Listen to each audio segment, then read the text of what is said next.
গুৱাহাটী হাইকোৰ্টৰ মাটি অধিগ্ৰহণক লৈ উত্তৰ গুৱাহাটীৰ ৰংমহলত উত্তপ্ত পৰিস্থিতি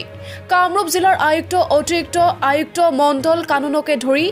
আৰক্ষীৰ বৃহৎ দল উপস্থিত ৰংমহলত আৰক্ষীৰে তৰ্ক বিতৰ্কত লিপ্ত ভূমিৰ গৰাকীৰ কোনো কাৰণতে হাইকোৰ্টৰ বাবে ভূমি এৰি নিদিয়াৰ হুংকাৰ দুজনকৈ ভূমিৰ গৰাকীক আটক উত্তৰ গুৱাহাটীৰ আৰক্ষীৰ উল্লেখ্য যে গুৱাহাটীৰ পৰা উত্তৰ গুৱাহাটীৰ ৰংমহল গাঁৱলৈ হাইকোৰ্ট স্থানান্তৰ কৰাৰ পদক্ষেপ লৈছে চৰকাৰে ইয়াৰ বাবে উত্তৰ গুৱাহাটীৰ ৰাজহ চক্ৰৰ ৰংমহল গাঁৱত অধিগ্ৰহণ হ'ব 128 বিঘা ভূমি ইতিমধ্যে এই ভূমিৰ গৰাকীক ভূমি এৰি দিয়াৰ জাননী জাৰি কৰিছে কামৰূপ জিলা প্ৰশাসনে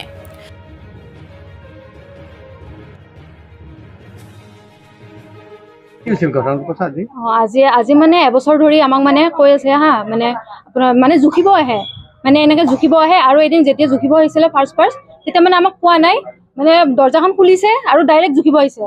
মানে আমাৰ মানুহক কোৱাই নাই যে কি কৰিব অহা নাই এনেকে জুখিব আহি আজি কিমান আমাৰ মানুহ বহুত বাৰ গৈছে মানে মিনিষ্টাৰক লগ ধৰিবৰ কাৰণে পিএছআৰক লগ ধৰিবৰ কাৰণে লগ ধৰি পিএছআৰে কয় খালি আমাৰ ইয়াতে একো নহয় মানে গম নাপাওঁ আমি মানে গম নাপাওঁ আপোনালোকে নিশ্চিন্ত মনে থাকক এইবোৰ এনেই কৰি আছে এনেহে কৈ আছে কৈ থাকি পেলাই সেইটো গ'ল আমি মানে এনেকে থাকিলো যে নিশ্চিন্ত মনে আকৌ আহিছে এতিয়া আহি পেলাই আজি মানে গোটেই একদম পুলিচ প্ৰশাসন সব লৈ আহিছে লৈ পেলাই ইমান মানে আমাক মানে একেবাৰে জোৰ জবৰদস্তি কৰি ঘুমাই আহিছে গলতি আহি পেলাই একদম ঘৰ জুখি পেলাই গোটেই আমি সব মানে জুখিছে আৰু জুখি পেলাই আমাৰ দেউতাহঁতকো পুলিচে লৈ গৈছে দুজন ইমান মানে উচ্ছেদ কৰিছে উচ্ছেদ মানে সিহঁতৰ হাইকোৰ্ট কৰিব আমাৰ গোটেই মানে এইবোৰ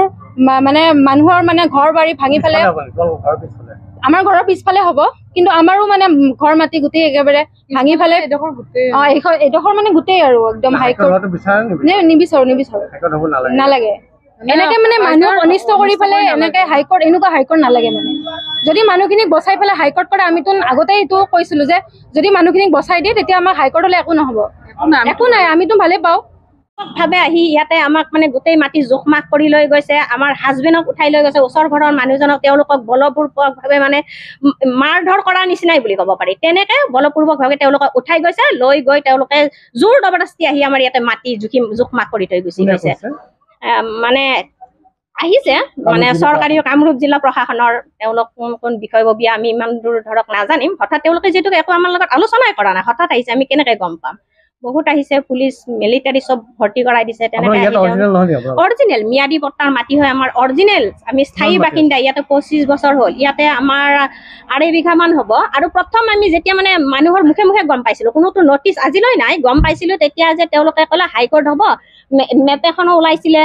যে পিছপিনৰ পৰা যাব কোনো মানুহৰ ক্ষতি নকৰে ঘৰ ক্ষতি হ'ব দিয়া নাই সিএম ছাৰে কোৱা বুলি তেওঁলোকে কৈ আছিলে কিন্তু পিছত গৈ তেওঁলোকে হঠাৎ আহি যোৱা বছৰ ডিচেম্বৰৰ 6 তাৰিখে জোখমাখ কৰি থৈ গুচি গৈছে আমি আলোচনা ভিত্তিত গৈছিলো তাত নটিচ দিয়া হৈছে বহুত কৰা হৈছে যে আমি আলোচনা কৰি আজি ইমানবোৰ প্ৰশাসনৰ মানুহ আনি ইমান গণ্ডগোল কৰিব লগা নহলেহেঁতেন আমি মীমাংসাত গৈছিলো তেওঁলোকে কোনো ৰেছপন্স নিদিলে দিছপুৰলৈ গৈছিলো এটা কোড হোৱাটো বিচাৰে নিবিচাৰে ইয়াতে হোৱাটো কেতিয়াও নিবিচাৰো হয় যদি আমাৰ ঘৰ ক্ষতি নোহোৱাকে কৰি লওক পিছপিনৰ পৰা লৈ লওক আমাৰ একো আপত্তি নাই মাত্ৰ আমাৰ ঘৰ কেইটা বাচাই দিয়ক পিছফালৰ মাটি খালী আছে বহুত মাটি আছে তেওঁলোকে পিছপিনৰ পৰা কৰিব পাৰে ঘৰখিনি ক্ষতি নকৰাকে তেওঁলোকে কৰক তাত আমাৰ একো আপত্তি নাই বাইহাটা চাৰিআলিৰ পৰা বিজিত দাসৰ ৰিপৰ্ট নিউজ 24 এনি